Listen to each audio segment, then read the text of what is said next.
So thank you everyone for the mention about membership in CMOS. So if you are a member of CMOS and haven't had a chance to renew your membership for this year, please consider that. And if you're not a member, we invite you to join the society at cmos.ca. Hopefully you will get to that website and you'll see a number of things that we are doing and a lot of benefits to students and others. So today's speaker is Professor Flavio Justino. He's a distinguished climatologist and professor at Federal University of Viçosa in Brazil. He's completed his PhD in meteorology. Further, his academic pursuit, Professor Justino undertook postdoctoral research in atmospheric sciences at the University of Toronto during the 2015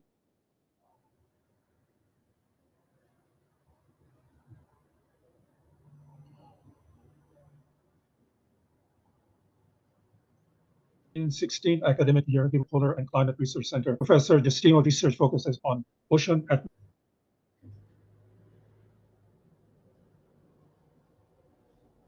atmospheric interaction, climate variation of climate on agriculture and foods.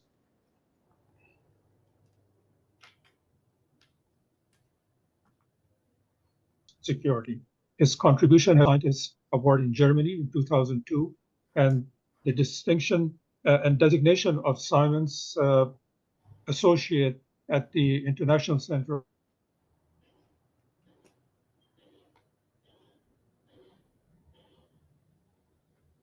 of Theoretical Physics. Professor Justino has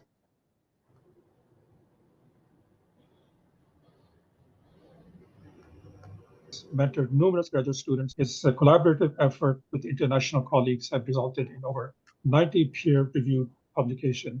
So today's presentation is atmospheric rivers and fires.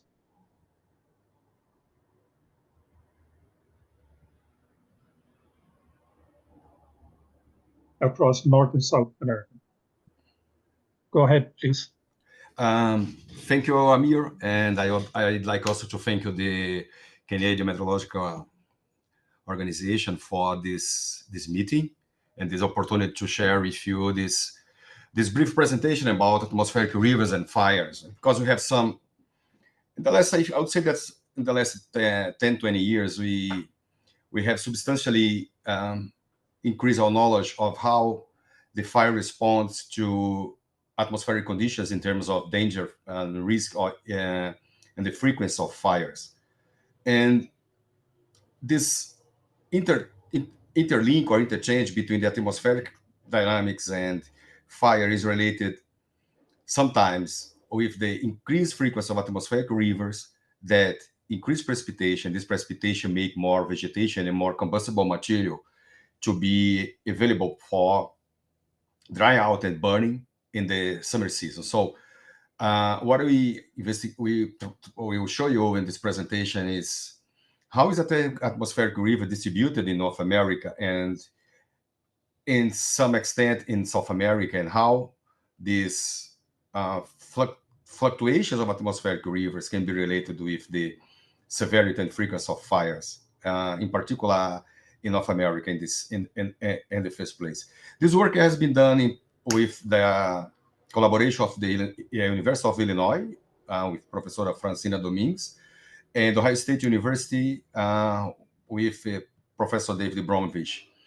And in Brazil, we have a former PhD student, Yulia Sato, and Carlos Gurjão, that still work with us on this subject. My presentation will mainly cover the definition of what is atmospheric rivers, the relevance of these disturbs on the water cycle and precipitation pattern and extreme weather events.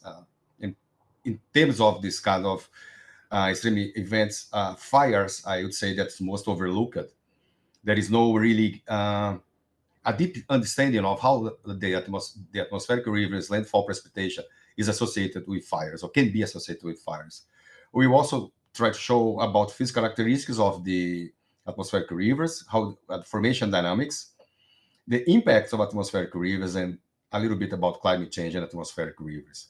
The first point we would like to show is most of atmospheric rivers that have been studied in the last, I would say, 15 years are concentrated in the west coast of North America, in particular in California and British Columbia.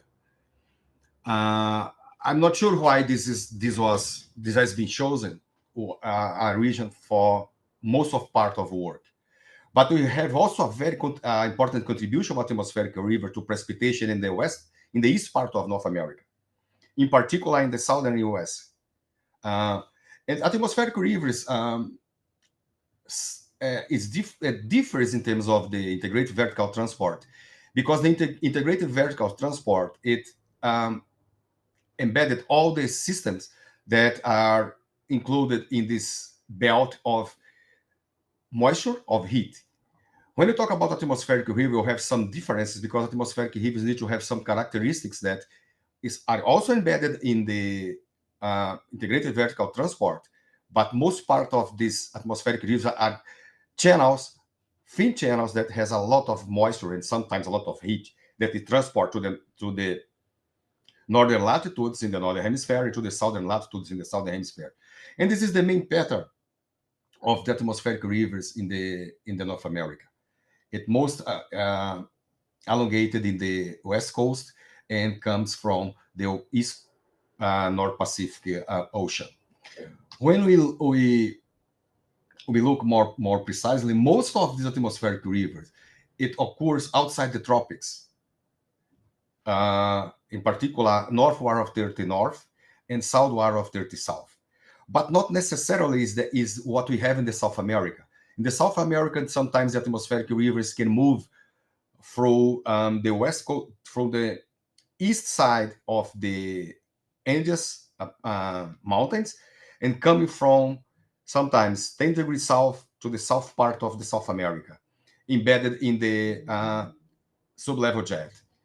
And these atmospheric rivers, sometimes it can be very destructive, because they carry a lot of water, and since they reach like mountains, it can be forced to up and condensate and create a very, very, very strong landfall precipitation. And you can see here what I just said in terms of North America. You can see that the atmospheric rivers are not really concentrated southward of 30 south. It's present even in 10 degrees south and moves southwards into the southeast South America, bring a lot of precipitation. In some cases, it is also correlated with the South Atlantic Convergence Zone that produce a lot of precipitation during the summer season. So the investigation of atmospheric river in the northern southern hemisphere and in northern South America is very important, because they have, I would say,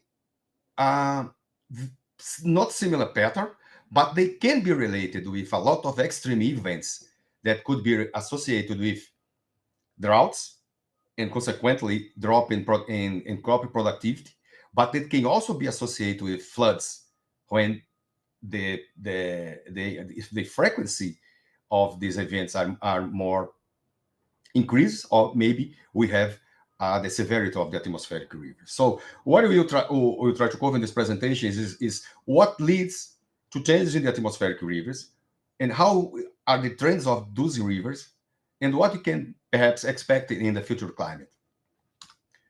So mathematically, when we define atmospheric rivers, we compute firstly the integrated vertical transport of moisture in this case.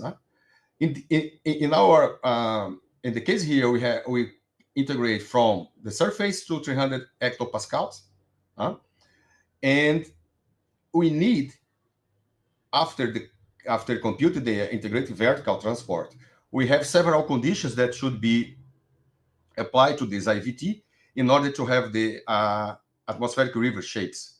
First of all, we have to define the intensity of this IVT.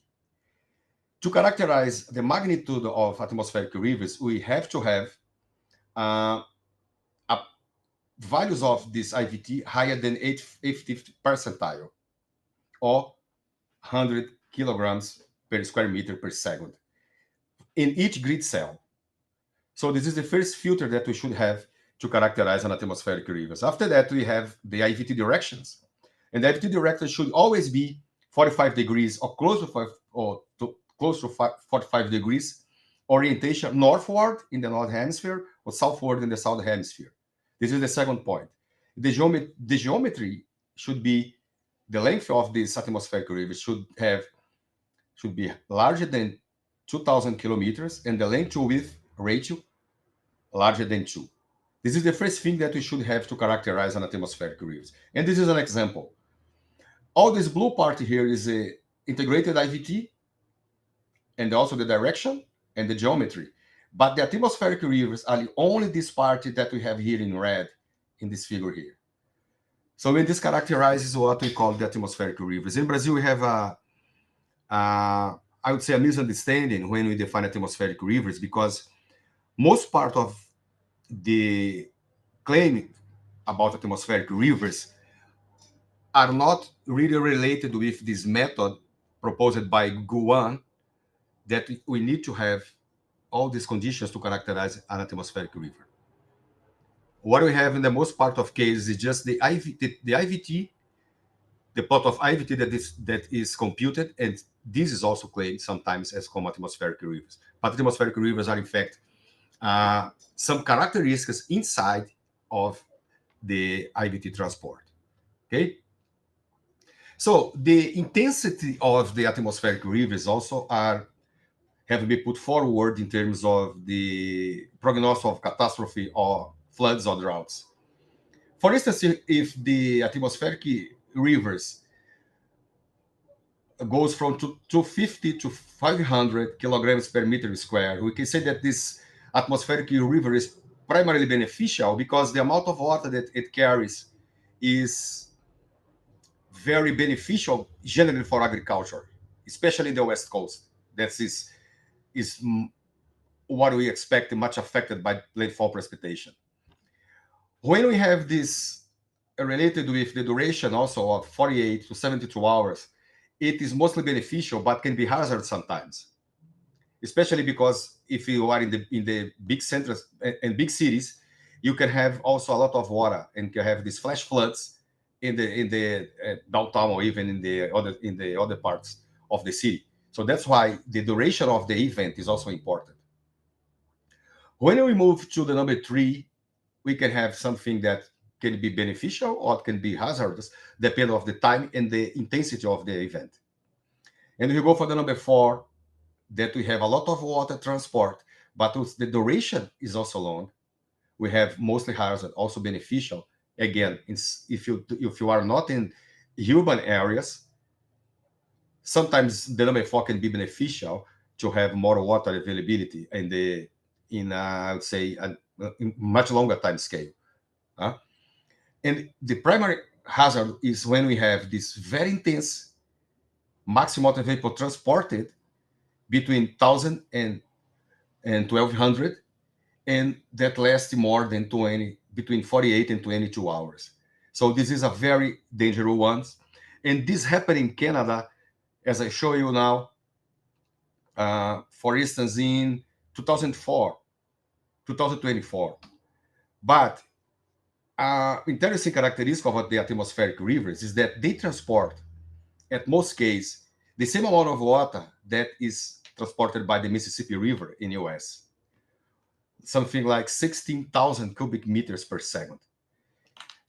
So can we imagine this amount of water landfalling in a urban area? So this is the big problem about atmospheric rivers. And as you can see here, the atmospheric rivers, they have not changed substantially in terms of the frequency trends, but there are some events more stronger than used to be in the past. Okay. And as I was mentioning before, this atmospheric river that happened in Vancouver in September 22nd, 24th, and last year was very catastrophic. Here we have the synoptic presentation of this event, as you can see here, with IVT by 2,000 kilogram per meter per second, was extremely high. This is the here is the figure that we have this time series. We have this black time series from 2000 to 2024. We can see here's the average of the integrated vertical transport along these 24 years. And in the red line here in the up part, we can see the magnitude of this event that lasts for 48 hours. So that's what mainly happens in Vancouver, this flash flood. But you can see here also this low pressure system in this figure below here, when we have the satellite image, and these atmospheric rivers just down here, mainly in Bola Bola here, and also in British Columbia. This was a very strong event that's made associated with climate change, but we cannot claim this directly. But it's just an indication that these events, in fact, can get much stronger and has not been observed in the past, at least in the last 20 years, as you can see in this plot here. This was based on the University of San Diego, California, that they also have a very good center of atmospheric rivers interaction. So we have computed based on Guan and algorithm, Guan and Vesely algorithm, we have computed the atmospheric river for ERA interim reanalysis, ERA 2, and ERA 5. Here in this presentation, I will just show results based on ERA 5 because there is no really differences in terms of the reanalysis. What I mean, in terms of the frequency and the magnitude, because most differences when we investigate atmospheric rivers, they are related with the method applied to compute the atmospheric rivers. In this case, for instance, when we use the same method for different reanalyses, since the reanalyses are somehow similar in terms of the atmospheric dynamics and how they simulate this, what I can call the large scale pattern, and the changes in terms by using the same method are very small. Changes in detection of atmospheric rivers comes primarily from the different methods that you have used. Okay. So this is the ERA 5 atmospheric river frequency, days per year. So we can clearly see that the west coast of North America, California, Oregon, here, Washington, British Columbia, they have in the west coast, they are more affected by atmospheric rivers. But it's interesting to note that the southeast part of the US and east part of Canada are also very much affected by the presence of atmospheric rivers. And most part of the atmospheric rivers occurs from September through March, or I mean during the winter season in the northern hemisphere. So, but it's very important to realize that the frequency of these atmospheric rivers in winter, they will produce an amount of water that will be very important for provide the combustible material for fires in the summer season, and also in the end of spring and beginning of autumn. So this is an important point about the contribution of this precipitation in terms of the lag-lead relationship with the fire presence in the northern, in the west, or the east coast of the US or North America in general. And I will show in the next 2 or 3 slides how is the climatology and what we have found in terms of the trends of the atmospheric rivers.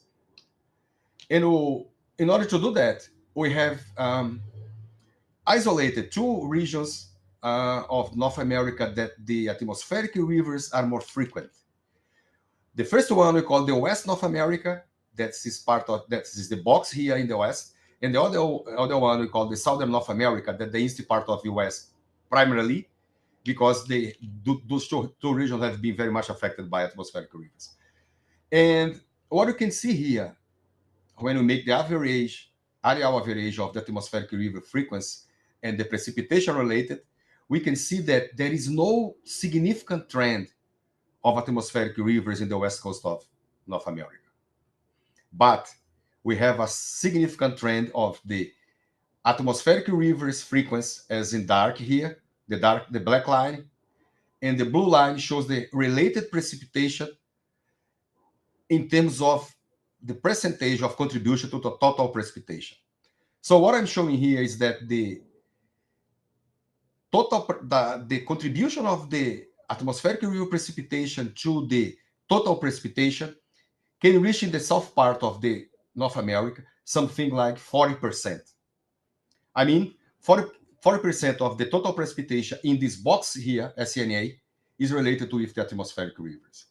This is very similar with what a little bit lower than what we have in the west part of the North America, but there we do not find any significant trend. Where you can see here also is that the same is observed, but this is in spring, the contribution of the atmospheric ringer in the spring, and this is the atmospheric ringer in autumn, that we have this trend. There is no trends of atmospheric rivers in summer and in winter in the North America, at least in these two areas that we are investigating here.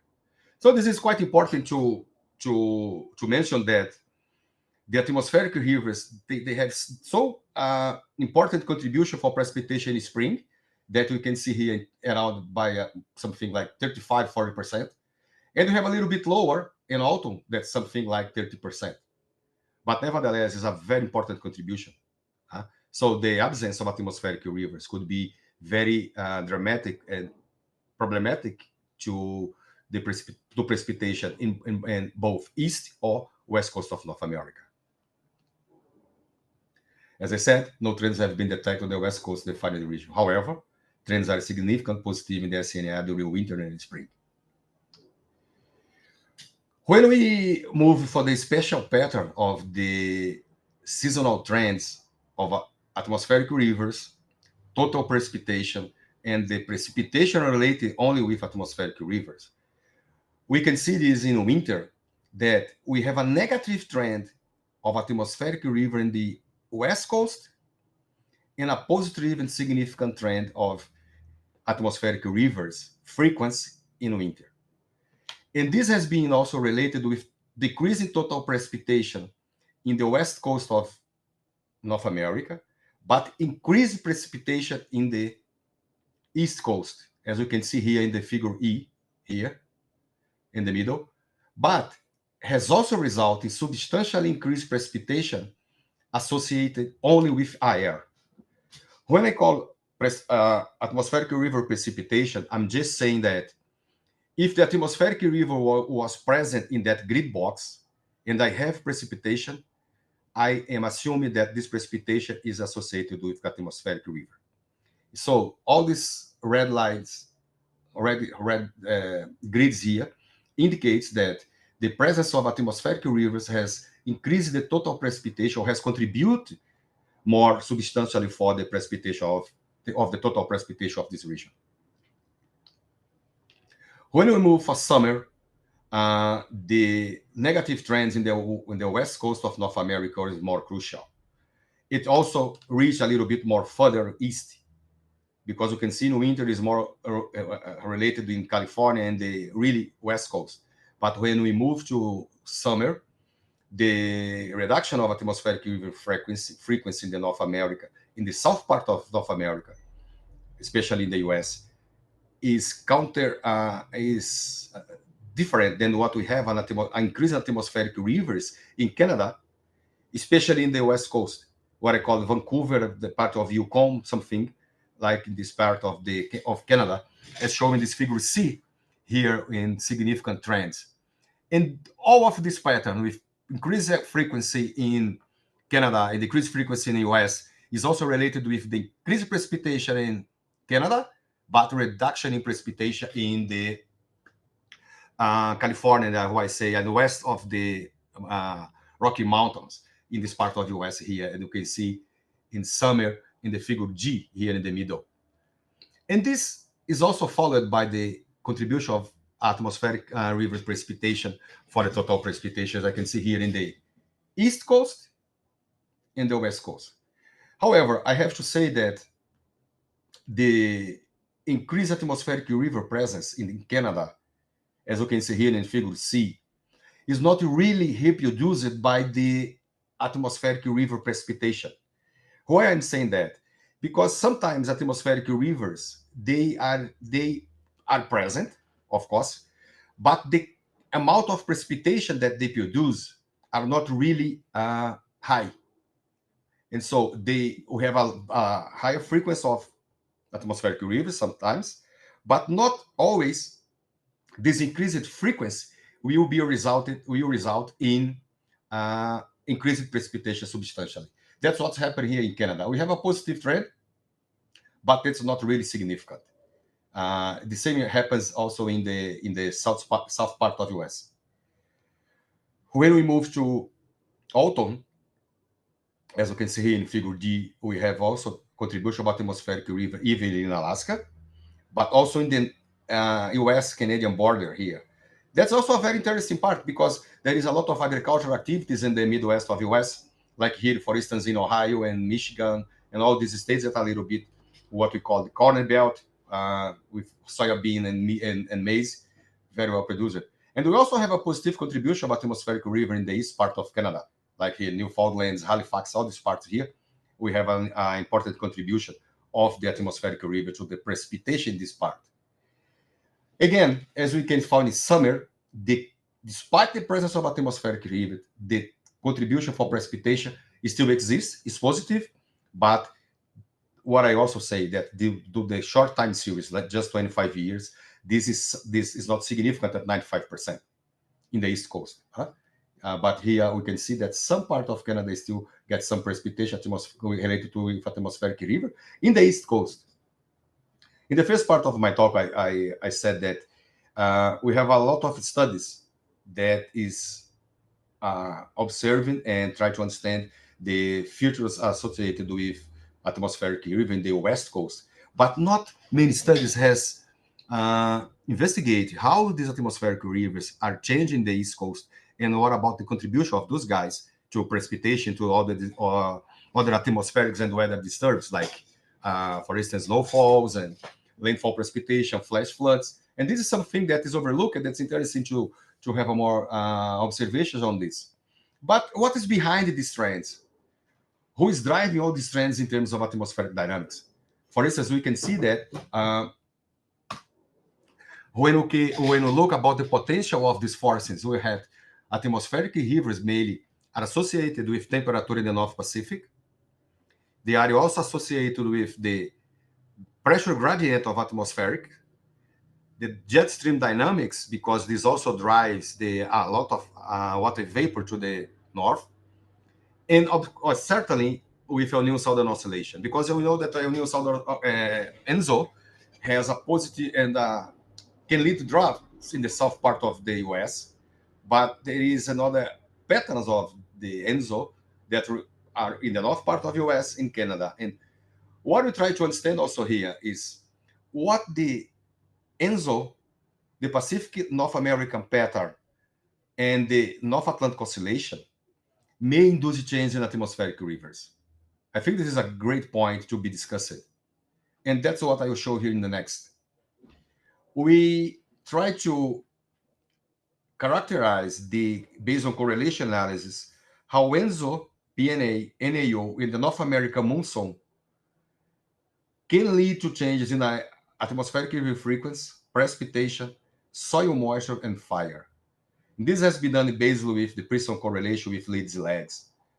You can imagine and say that Flavio, but correlation are more related for linear characteristics of two events.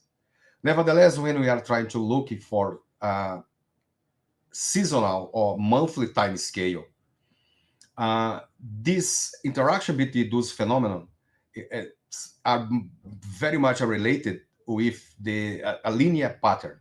That's what has been investigated previous by other studies. That's why we think that the use of linear correlation like Pearson or any other correlation can be used when we are trying to understand the occurrence and the relationship between two events that occurs in monthly time scale. I'm not really interested in understanding what's happening in daily time scale. That's why I use correlation. And what we can see here is that in the first line, we have the impact of ENSO in the AR frequency, AR precipitation, and the ratio of AR precipitation, total precipitation. What we can see here is that when we have the positive phase of ENSO, in the case El Nino, we can have an increased frequency of atmospheric river in the west coast of US and Canada, but a complete reduction in the frequency of atmospheric river in the central and east part of US and the east of Canada. This is quite crucial and substantial when we imagine that the ENSO frequency is something like between 4 and 6 years. So we might expect that the central part of US and the east part of Canada, also the west part of Canada as well, we can expect a reduction in the atmospheric rivers that can result also, as we can see here in figure C, in a drop of precipitation related with atmospheric rivers and subsequently a reduction in total precipitation. That's what you can see here in these blue areas here in the figure C and figure B in the first slide of this slide. When we move to look what's happening when we are in the positive phase of the PNA, Pacific North American pattern, we can see that the PNA intensify the effect of ENSO and increase the presence of atmospheric rivers in the west coast of US, but they also produce a lot of atmospheric rivers in the central part of Canada. This is something that I also say that's overlooked, because as most part of the students, they do not really investigate the impact of the atmospheric rivers in the central part of Canada. But when we move to the AR precipitation associated with the PNA and also associated with the frequency of atmospheric rivers, we can see that the atmospheric rivers are not producing really amount of precipitation in the central part of Canada. Again, because the atmospheric rivers frequency sometimes it has a linear or threshold that's very low, and this is not associated with the strong landfall precipitation. That's what we can see here in the figure C.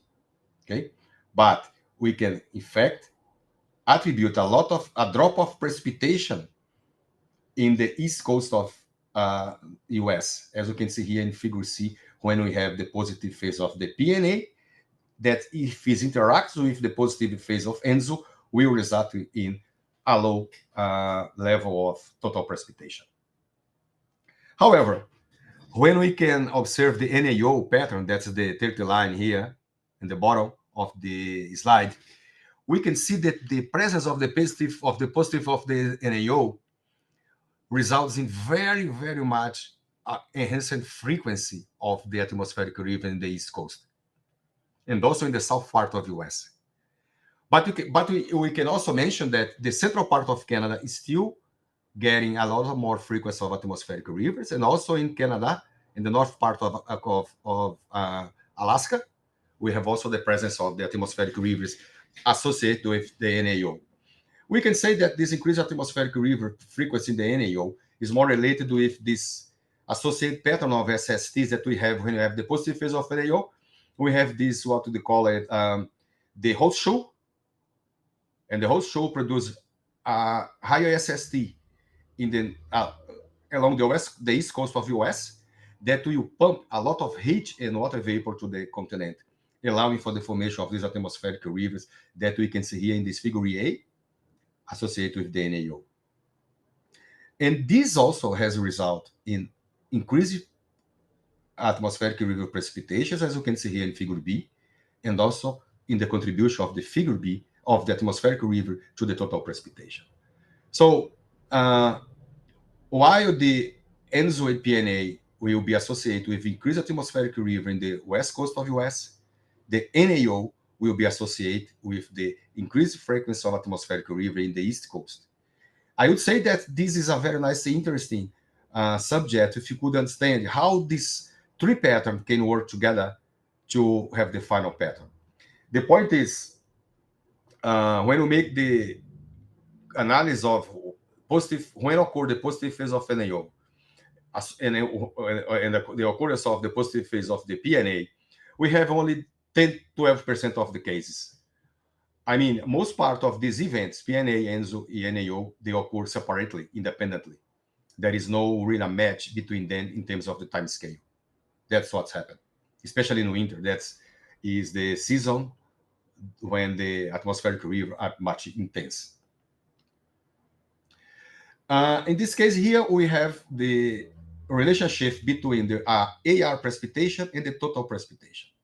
And what we can see here is mainly what I showed previously, that most part of ENSO and PNA are related with a drop in atmospheric rivers precipitation, whereas the presence of the NAO are associated with increased frequency of the atmospheric rivers and increased frequency of the precipitation related with them, as we can see here in Alaska and in the East Coast. Sometimes this increased precipitation related with atmospheric rivers can be beneficial, as I showed previously in this cartoon when we have this grade of the atmospheric rivers.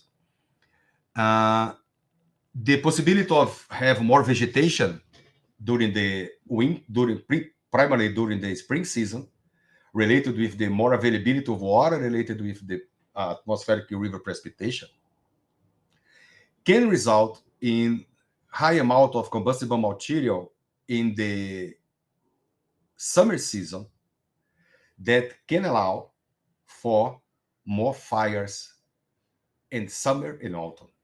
So the atmospheric river, they can be the reduction of atmospheric river can be related to drought, that also will lead to more fires, but can also be related with more vegetation that can have more fires as well, and fires with more severity. So the relationship between atmospheric rivers presence and the fires has these 2 points. Can be drought and can have also more precipitation. And this more precipitation sometimes can lead to more fires due to the presence of more vegetation available for burning.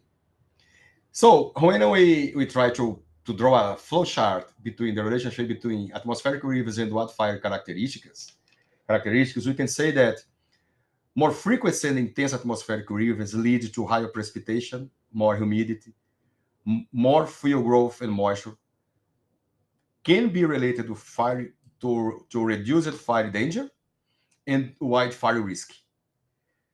Nevertheless, as I said previously, I have to modify a little bit this slide, because all these conditions previously, these boxes here, can lead to low fire danger, because the atmospheric will be have more water vapor, the vegetation is more green, and so the fire danger is reduced. But when we look in the lead lags in terms of months ahead, this can also allow for more fires due to the presence of more vegetation. When we have suppressed or absent atmospheric rivers, all these characteristics are present: lower precipitation, more fuel moisture, higher flammability, and higher fire danger and wildfire risk. I would say that this box in the left part can be more related with the conditions in California, and the box here in the right side can be more related with the fire danger and fire risk in the East Coast. When I say the East Coast, I also am talking about the parts of a lot of, in the south part of Canada. And when I say West Coast of in California, we also be associated with some fires in British Columbia. I know that the most part of fires in Canada are in the central part of Canada, as I will show here in the next slide. This is the more frequent and visited areas in North America by fires. This one is the figure 8 is the total fire counts between 2001 and 2020 based on modes. And you can see here that we have some fires in the central part of Canada and also in the west part of North America. But most visited and frequent areas of fires in North America are in the south part of US. These fires, they are less severe than the fires that occur in California, because the vegetation in the southeast part of US is more green. And this greener vegetation has a lower flammability. It can burn when it dry out, but the flammability is lower. So the frequency of fires are higher, but the severity of fires are lower. This is shown here as in the total burned area as a figure B. You can see here that the area burned, you can see here in Alaska, in central Canada, substantially, I would say, and also in the west coast of US. When we see, for instance, this part in the south part of US, we have also a large area burned, but this is less intense when we compare with the number of fires that we have there. So the severity of fires in US is more in the west coast, but the frequency of fires are more in the east coast. And you can see here the trends. Most positive trends are in the southeast coast of US, in figure C. And burned area, we have this positive hotspot here is in central Canada, in figure D, and also positive trends in Mexico, that I would say that's quite important, and here in the southern part of US. So this is the trends. It is just a pattern of the fires and burning area in the North America, just for your consideration.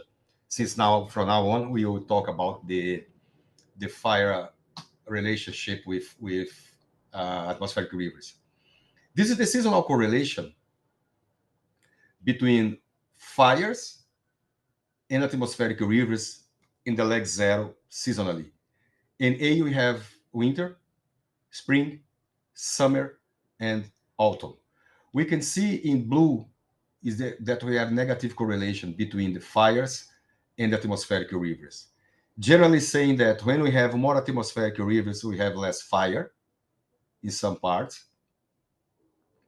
This is I would say that this is more prominent in December, January, February, in winter. But when we look in spring, we can see that the atmospheric rivers presence and the fires are correlated positively in Georgia, I would say Florida, and Mississippi. It says that the frequency of atmospheric rivers, it produces vegetation that easily dry out, allowing for fire. That's what mainly is showing this spring figure in figure B. When we see figure C, that summer, this is negative in the most part negative in the south part of US, but we have a positive effect in the central part of North America and the border between US and Canada in west part of the continent. So saying that in the north part, the presence of atmospheric rivers are also related with increased number of fires, but this is not opposite what's happening in the south part of US, where the presence of atmospheric rivers reduce the fire frequency and the fire intensity. Yeah, and also in autumn, we can have a different signal that's not really clear, but you can see that the anticorrelation that is in blue here in figure D, it sometimes is reduced, and then where we have got now positive increase in the relationship between atmospheric rivers and fire. So the pattern is not really clear, is not easy to understand because you have several small scale characterization. But we can see here is that the relationship between atmospheric river precipitation is in spring and autumn, especially in the east part of US and the border between Canada and US in the west coast. When we move to try to evaluate the lag correlation, as you can see here in this figure, we can see that precipitation leads by 3 months the fire. You can see here that most part of the South North America has a negative correlation where the increase in precipitation, we have less fire 3 months later. But in the West Coast, more precipitation 3 months 3 months ahead will lead for more fires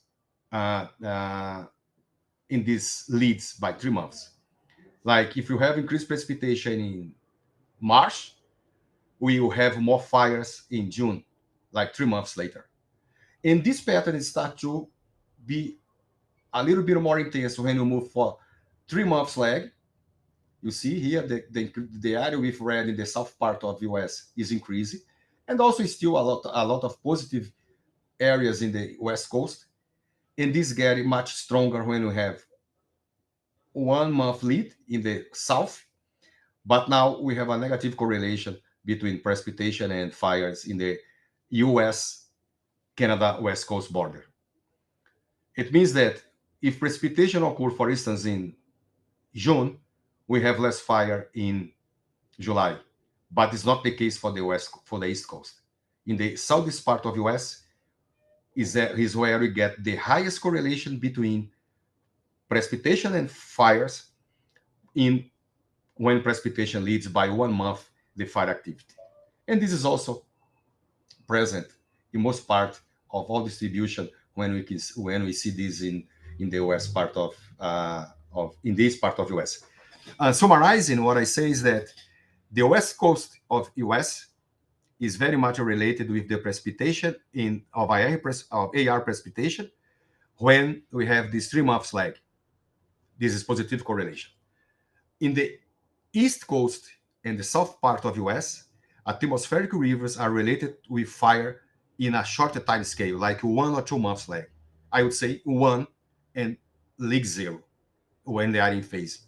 So this is quite interesting to see that both regions, west and east coast, they are correlated differently in terms of the time lag associated between fire and atmospheric rivers. One reason for that could be the vegetation pattern that dominate the individual region, the west coast and the east coast, because these different vegetation patterns respond differently for different precipitation rates. This is a good point also to be investigated a little further. So when we look at that, let's turn to South America, we can see, I would say, a different pattern, because the fires in North America are spread all around, but most part of fires in the central part of Brazil, as you can see here. And the good news about fires in Brazil is that last year, the government just mentioned that all the biomes has decreased ratio of deforestation. So from the last 5 years, we have an increased rate of deforestation. In 2004, the government just announced that we have a reduction in the deforestation in all biomes, including savannas, Amazon, and Atlantic forest, and Caatinga. That's a good news. And we can see that the burning areas in Brazil are mainly increasing also in terms of the trends in the central part of Brazil here, as you can see in the figure B. And in figure C, we have just the fire trend, where in most part of Brazil, with some exception, we have observed a lower number of fires when we talk about the main candle trend calculations. And this also somehow, but it's reproduced in some part of Brazil with these burned area trends as well. So we have some increased trends in North America, especially in the central part of US, central part of Canada, and south US. And in Brazil, this is we have some parts in Brazil also that we have increased the number of fires. But what I say is that the severity of fires are reduced in some areas. But in the south part of Amazon, we still have positive trend of burned area, at least when we take this 2001, 2020 characterization of the trends. But what's the influence of this atmospheric river to this? The atmospheric river in Brazil are mainly concentrated. This is the trends in this belt here that you can see along the 20 south, these blue areas, where we have these negative trends, except in spring, when the most part of the atmospheric river frequency is reducing, except here in this part of southern South America, we have an increase in atmospheric rivers, especially also again in spring. And this is being related with the increased SSTs in this part of Atlantic, especially in this part here where we have these positive trends in the South Atlantic. So this pump a lot of water vapor to the east coast of Brazil, that sometimes is associated with the water transport from the Amazon that helps to generate these atmospheric rivers. This is the trends of atmospheric rivers in South America. Positive areas in yellow, blue areas in blue. And what's happened in terms of increased fires? Negative air trends in Central South America from spring to summer increases fire danger and fire severities. And this is what we can see here in this lag correlation atmospheric rivers and wildfires. In fact, this figure is I would say that's a little blurry in the sense that the colors are not really defined. But what's really clear here is that the central part of Brazil and the south part of Brazil, the presence of the atmospheric river frequency and the fires are positively correlated. Similarly, we have in the east coast of North America. And you can see some spots here also exactly in the area that will have atmospheric rivers. Atmospheric rivers in Brazil, they happen in most of areas of South America. What's happened is that in most cases, these atmospheric rivers are very weak. And they have all the characterization of the atmospheric river defined by the method, but the amount of precipitation is very low. And in this case, when we compute the amount of precipitation related with atmospheric rivers with fire, sometimes the correlation is low because no higher precipitation is observed in these systems. Okay, so in the brief remarks of what I have presented here, I have already 50 minutes, I think it's a lot, is that the NAO increases the frequency of AR in summer and winter across North America, East Coast, and Canadian Alaska. I think that is a point that's quite interesting because in North America, the North Atlantic Oscillation has been related with many climate disturbances. But the relationship that it has with atmospheric rivers, I think is quite important to be understanding more details, especially how is the atmospheric pattern modify when we have these atmospheric rivers. I will not show here for brevity, but the North American monsoon also has a very interesting relationship with the atmospheric rivers in central North America, especially in Canada. And this is not only confined to the summer season, because the monsoon, North American monsoon, of course, it's more stronger during the summer season, but it also has some interaction with the climate during the whole year. So that's something that has also to be investigated. We have already finalized the article to be submitted, and we hope that this will get a good review and we can publish this result. I would like to thank you very much all the opportunity to talk, and I hope we can interact a little bit more in the future, of course, here in terms of understand a little bit more about the atmospheric rivers. Thank you very much, Amos. You have the floor. Thank you, Professor Justino. Well, we're open.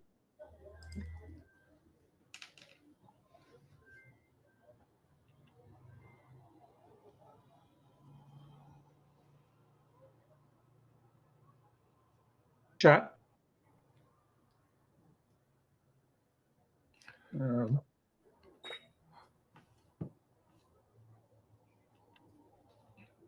Okay, I'm not hearing any questions from the audience. I think that Mr. Hupimo is raise your hands. Yes. Can you hear me? Yes. Okay, thanks. Yeah, it's very, very nice presentation. I have two questions. One is like for Brazil there, what is the main moisture source from the atmospheric river affecting Brazil? Yeah, that's a point. That's a good point. We have two main sources of advection. The first one is from Amazon. We have a lot of water vapor coming from Amazon through the trade winds. And the second one is some moisture come from the South Atlantic. South Atlantic. Oh, yes, okay. Those are the main sources of water vapor to Brazil. Okay. The other question is, yeah, you can see the relationship of atmospheric river and wildfire. That's how atmospheric river affect wildfire. Do you consider like the reverse relations, like how wildfire affect the atmospheric river's impact? Like in 2021 in BC here, we in the summer we have some severe burning there, and left some scars on the surface, and then in November 21, we got some serious atmospheric river affecting BC, and then caused a lot of flooding. And the atmospheric river itself didn't show very strong, but the damage is very severe. So I wonder whether that I think some study also show that the burning in the summer may have an impact on the impact of atmospheric river. Yeah, this is a very good point. I have not thought about that before your question, but I think that the investigation of how the fire can be related with the increasing frequency and severity of atmospheric rivers can be done in terms of this anti-correlation and league-lag relationship. Nevertheless, most part of atmospheric rivers that reach the US coast of Canada and US, they come from the Pacific. And they directly interact with the Rocky Mountains. Most of them produce this landfall. And I would say that most relationship that I think that could be present between atmospheric rivers and fires atmospheric rivers would be more associated in the central part of North America and the east coast of US, because those areas has atmospheric rivers that are not coming from the west coast. They are generated by different disturbances like NAO or even the North American monsoon, and this can be associated with this large burning. Okay. Another quick question, like you calculate the impact of the relation with PNA and NAO. How do you define this? You use you consider like this season is a positive PNA, or you consider monthly, or how do you define a positive PNA for that season? I separate the 3-month season. It just put it all together. And okay, I compute the NAO index for every month in a whole, and after that I took the indexes and just create a time series, and this time series I just regressed or make a correlation with the accumulated frequency of atmospheric rivers or atmospheric rivers precipitation. Okay. Thanks. Thank you. Thank you. So one other question that has been asked is that what are the future expectation of changes in atmosphere? Okay, what has been shown by previous articles? Where are we going with the climate change and atmospheric river? Okay, what has been shown by previous publications that in a warming world we have more capacity of keep the atmosphere with more water vapor, and since the meridional thermal gradient in winter will be stronger due to the warm tropics, and I would say not warm tropics, but what I expect the meridional heat transport will be increasing in the northern hemisphere. What has been shown is that atmospheric river should be not more frequent, but should be more severe. It's like what we have in ENSO. Nevertheless, this is very much dependent on the model that you use, because due to the grid and the resolution, this sometimes make it, and the method, of course. But what is expected is that atmospheric rivers could be more severe in the future, not more frequent so far. So another question that is posted it basically asks, are you seeing any relationship with the preceding drought to these atmospheric rivers that could cause these vegetation increases leading to wildfire? So based on this plot that I just have here, I have not verified, for instance, the relationship between atmospheric rivers and, for instance, NDVI. that shows the health, the vegetation health. This could be done. But what I expect is that when the atmospheric river precipitation is positively correlated with fires, as we can see here in the East Coast, in the figure G and other figures, I believe that this precipitation is not enough to avoid the fire, reduce the fire risk, and also is not enough to suppress the fire. It has precipitation, and this precipitation can lead to more vegetation, yeah. But this amount of vegetation is not enough to reduce the fire danger and also the fire potential. That's how this relationship works. Nevertheless, in the West Coast, where we have this positive relationship, most 3 months prior to the fire event, this indicates that this positive correlation is producing more vegetation that's dry out easily, make more easy to set fire in the border between Canada and US in the West Coast. That's what I think. But maybe evaluating how the NDVI changes according to the atmospheric rivers could be very beneficial to understand this in more details.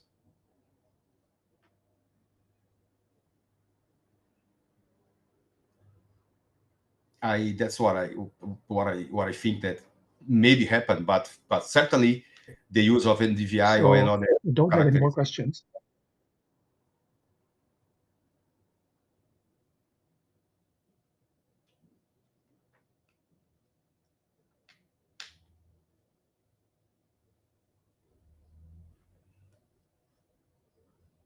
Okay, so we don't have any more questions. So at this stage, I would just like to thank Dr. Justino, and I also like to thank the people who joined and asked some good questions. So thank you very much, and we look forward to having your presentation on the YouTube channel in case someone wants to go back and look at it. Or